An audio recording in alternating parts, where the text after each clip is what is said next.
Ukraine रूस update में आपका स्वागत है। सबसे बड़ा अपडेट ये है कि रशिया ने आखिरकार यूरोप में अपना ऑपरेशन शुरू कर दिया है। यूरोप और नेटो पहले ही इस बात को कह रहे थे कि रशिया हमें भी निशाना बना सकता है। अब ये जो ऑपरेशन हुआ है, जो उसने शुरू किया है, वो डायरेक्ट नहीं किया है। यानी यूरोप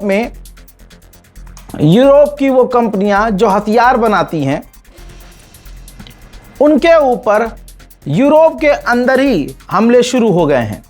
कोई मिसाइल अटैक नहीं। असल में ये खुलासा हुआ है कि रशिया ने गैंगस्टर्स को हायर किया है और उन गैंगस्टर्स को पैसा देकर यूरोप के अंदर ही यूरोप की डिफेंस कंपनियों के ऊपर गोलीबारी, बम धमाके, आग जैसी घटनाएं करवा रहा है।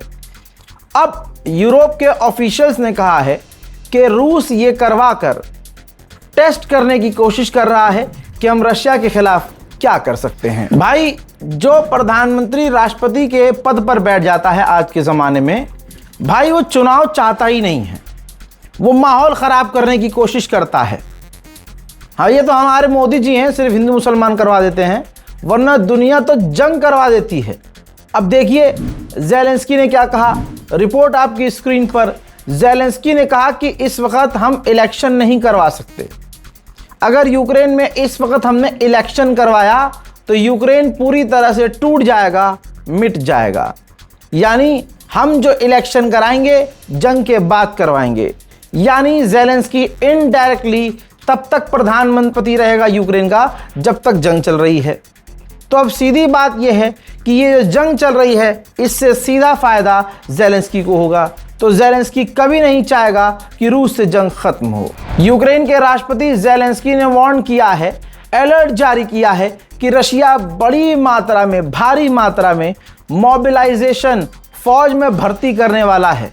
3 लाख की फौज की भर्ती रशिया करने वाला है। यूक्रेन के एक शॉपिंग मॉल पर रशिया ने हमला किया था, ये खबर हमने आपको बताई थी। अब ज़ेलेंस्की ने ये वीडियो शेयर किया है। यूक्रेन का ये शॉपिंग मॉल था जहां रशिया ने डायरेक्ट हमला कर दिया था, जिसमें अब तक 16 यूक्रेनियों की मौत हो गई है।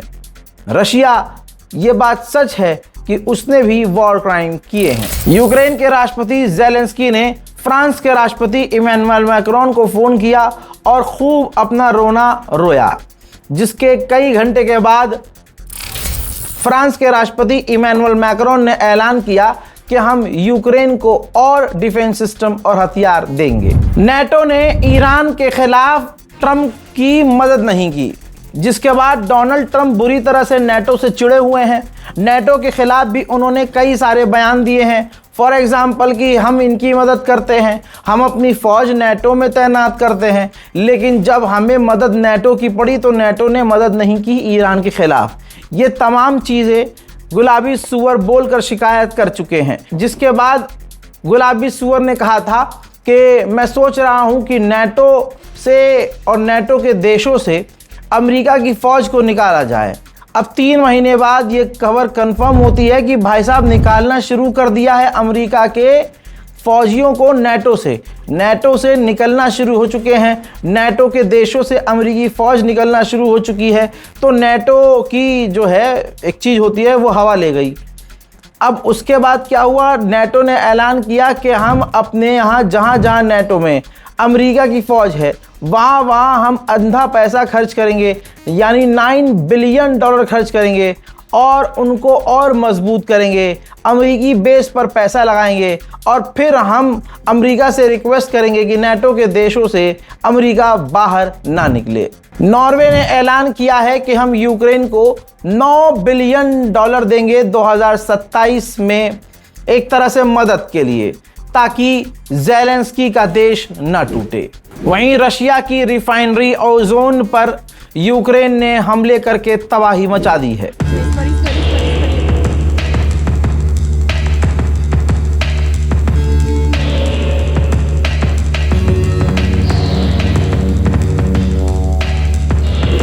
मैंने पहले ही कहा था, ब्रिटेन की जैसी हरकतें हैं, ईरान को दूरी बनानी चाहिए। रशिया के खिलाफ भी ज़ेलेंस्की की खूब ब्रिटेन कर रहा है। इसके बाद दोस्तों आखिरकार रशिया ने ब्रिटेन से अपने रिश्ते तोड़ से लिए हैं, यानी रशिया ने अपने दूतावास को लगभग ब्रिटेन में बंद कर दिया है और अपने राजदूत को ब्रिटेन से वापस रशिया बुला लिया है। उधर जर्मनी यूक्रेन की मदद के लिए बहुत आगे आया है। यूक्रेन को 600 पैट्रियट डिफेंस सिस्टम के इंटरसेप्टर देने का ऐलान किया है जर्मनी ने। व्लादिमीर पुतिन एक इंटरव्यू में यूक्रेन पे भड़कते नजर आए। उन्होंने कहा कि ज़ेलेंस्की का मकसद यह है कि रशिया टूट जाए, बिखर जाए, जो कभी नहीं हो सकता। उन्होंने हमारी इकोनॉमी पर हमला किया है, ये करके उन्होंने पेंडोरा बॉक्स खोल लिया है। अब याद रखें, जैसा वो करेंगे वैसा वो भरेंगे, उसके लिए वो तैयार रहें। रशिया ने यह भी खुलासा किया है कि लगभग 20,000 विदेशी फौजी, जी हाँ, यूक्रेन की तरफ से रशिया से लड़ रहे हैं। यूक्रेन का शहर लवोव, उस इलाके में उसकी रिफाइनरीज हैं, फैक्ट्रीज हैं, रशिया ने उन पर हमला कर दिया है।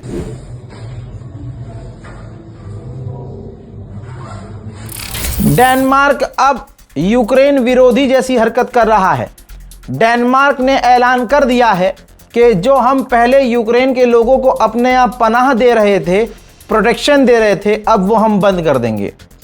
वो वापस यूक्रेन के तमाम लोग अपने मुल्क जाएं और अपने देश के लिए लड़ें। वहीं दोस्तों तस्वीर में आपको दिखाना चाहता हूं, ये देखिए, अमेरिका के जनरल यूक्रेन पहुंचे। यूक्रेन के राष्ट्रपति ज़ेलेंस्की से उन्होंने तमाम ताज़ा हालात पर चर्चा की है। वहीं यूक्रेन के अंदर जो खौफनाक मामला चल रहा हो ये कि ज़बरदस्ती लोगों को फौज में भर्ती करना। जो यूक्रेन के अंदर सेना का रिक्रूटमेंट ऑफिस है, जहां से रिक्रूट किया जाता है, ट्रेनिंग दी जाती है, इंटरव्यू लिए जाते हैं फौज में भर्ती के लिए, वहां पर हड़कंप इसलिए मच गया। इस तस्वीर को देखिए, उस सरकारी बिल्डिंग, सेना की बिल्डिंग के बाहर हड़कंप यूं मच गया क्योंकि वहीं बिल्कुल करीब में ही उस ऑफिस के सामने, यूक्रेनियन ऑफिस के सामने, सेना के ऑफिस के सामने एक अनजान व्यक्ति की लाश मिली है। ऐसा नहीं है कि रशिया बहुत मजबूती से लड़ रहा हो, नुकसान रशिया को ज़्यादा भी हो रहा है। दोस्तों यूक्रेन के ड्रोन रशिया की बिल्डिंगों पर सीधा जाकर टकरा रहे हैं। रशिया के तमाम एयर डिफेंस सिस्टम फेल हो रहे हैं।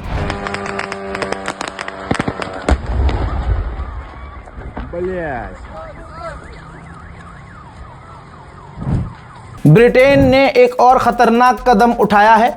ब्रिटेन अपने नॉर्मल समुद्री जहाज़ों और टैंकरों को सोनार रडार से लैस करने वाला है, उस पर सोनार रडार लगाने वाला है, ताकि ब्रिटेन के जहाज़ समुद्र में जहां भी रहें वो रूस के पनडुब्बियों को पकड़ सकें, पता लगा सकें कि रशिया की पनडुब्बी इस जगह पर है। ज़ेलेंस्की ने स्टारलिंक एलन मस्क से कहा था कि आप हमें अलाउ कीजिए कि हम स्टारलिंक डिवाइस का इस्तेमाल अपने ड्रोन्स में कर सकें, ताकि रशिया के अंदर भारी हमले हम कर सकें।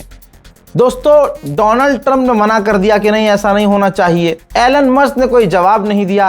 अब थक हार कर यूरोप के देश एलन मस्क को मना रहे हैं कि आप यूक्रेन को परमिशन दे दीजिए। लातविया के प्रधानमंत्री अंधा यकीन ज़ेलेंस्की पर करते हैं और अंधभक्त हैं यूक्रेन के। ये हैं वो, ऐलान करके कहते हैं, उन्होंने कहा है कि हमें किसी भी पीस एग्रीमेंट पर भरोसा नहीं है। इस जंग में जीत यूक्रेन की होनी चाहिए और हम हर तरह से यूक्रेन के साथ हैं। उधर व्लादिमीर पुतिन ने कहा है कि हम बातचीत करने के लिए हमेशा तैयार हैं, लेकिन जो यूक्रेन की तरफ से हमसे बात कर रहे हैं या करना चाहते हैं उनको ग्राउंड रियलिटी चेक करनी चाहिए, ताकि वो हमसे सही से बात कर सकें। वहीं में दोस्तों अमेरिकन एक डोनाल्ड ट्रंप की डेलीगेशन, पूरी एक टीम रशिया आने वाली थी, प्लानिंग हो चुकी थी, लेकिन न जाने क्या हुआ कि एंड मोमेंट पर वो विजिट अमेरिका की रूस के लिए टरका दी गई है, पोस्टपोन्ड कर दी गई है। रूस का एक बहुत बड़ा खूबसूरत शहर सेंट पीटर्सबर्ग, वहां पर यूक्रेन का ड्रोन हमला हुआ, इलाके में आग लग गई।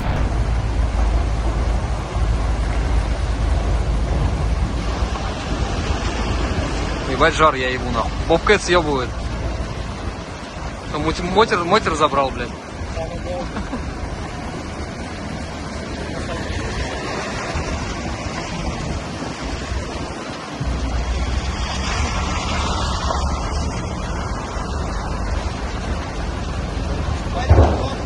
На нахуй. Охуеть.